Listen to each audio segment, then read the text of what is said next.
श्री स्वामी समर्थ. तर आज आपण शिरखुर्मा कसा बनवायचा तो पाहणार आहोत.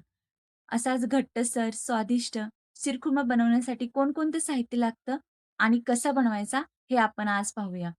तर शिरखुर्मा बनवण्यासाठी आपण पूर्णपणे दुधाचाच वापर केलेला आहे. तर इथे आपण फुल फॅट दूध घेतलेलं आहे. अर्धा लिटर दूध आहे. हा शिरखुर्मा आपण 4 लोकांच्या प्रमाणात बनवत आहोत. ड्रायफ्रुट्स घेतलेला आहे मी काजू, बदाम, पिस्ता, किशमिश, केशरचे धागे. हे जे काजू आणि खारीक जे आहे, ते तुम्ही रात्री भिजत घातले पाण्यामध्ये आणि सकाळी दुसऱ्या दिवशी तुम्हाला शिरखुर्मा करायचे त्यावेळेला तुम्ही ती वापरू शकता. त्यामुळे ती शरीराला थंडक देण्याचं काम करते. तर बदाम, खारीक तुम्ही रात्री भिजत घातली तरी चालेल. आणि इथे बघा मी शेवया घेतलेल्या आहेत अर्धी वाटी. तर ह्या अशा बारीक शेवया घ्यायच्यात आपल्याला. आता आपण ह्याच्यामध्ये केशरचे धागे घालू दुधामध्ये आणि तापत ठेवू एका दुसऱ्या गॅसवरती. तोपर्यंत आपण आता ड्रायफ्रुट्स आणि शेवया तुपामध्ये चांगल्या भाजून घेऊया. तर पहिल्यांदा 2 चमचे तूप टाकले मी आणि त्याच्यामध्ये आता ड्रायफ्रुट्स चांगले भाजून घेऊया आपण. थोडे लालसर होईपर्यंत भाजायचे. तुम्ही असा शिरखुर्मा कधी बनवलाय का? बनवला असेल तर कमेंट्स करून नक्की सांगा. असं लालसर झालं थोडंसं, की आपण आता प्लेटमध्ये काढून घेऊया हे. त्याच्यानंतर आता आपण शेवया घालणार आहोत.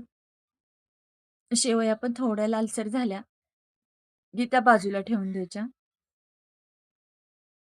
आपलं दूध पण इकडं दुसऱ्या गॅसवरती आता गरम होतंय. उकळायला आलंय बघा. आता त्याच्यामध्ये 1 पळी साखर टाकायची आणि एकजीव करून परत हलवून घ्यायचं व्यवस्थित.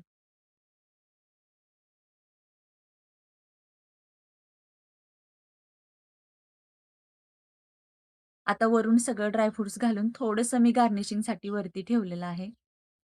आता आपण त्याच्यामध्ये शेवया घालून घेऊया आणि परत एकदा हलवून घेऊया व्यवस्थित. खूप छान.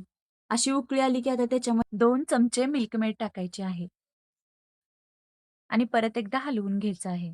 तुमच्याकडे जर मिल्क मेड नसेल, तर तुम्ही या ठिकाणी 6 ते 7 काजू अर्धा तास भिजत घालून त्याची पण बारीक पेस्ट करून तुम्ही अशाप्रमाणे दाटसर शिरखुर्मा करू शकता. तर त्याच्यानंतर आपण ह्याच्यामध्ये वेलचीची पावडर टाकलेली आहे. जवळ-जवळ 10 ते 12 मिनिटं लागले मला हा शिरखुर्मा तयार करण्यासाठी. पाहू शकता तुम्ही किती छान आणि मस्त दिसतोय ना आपला शिरखुर्मा. भरपूर अशा ड्रायफ्रूटसहित शिरखुर्मा तयार आहे. व्हिडिओ जर पहिल्यांदा पाहत असाल, तर माझ्या चॅनेलला नक्की सबस्क्राईब करा. लाईक, शेअर आणि कमेंट्स करायला विसरू नका.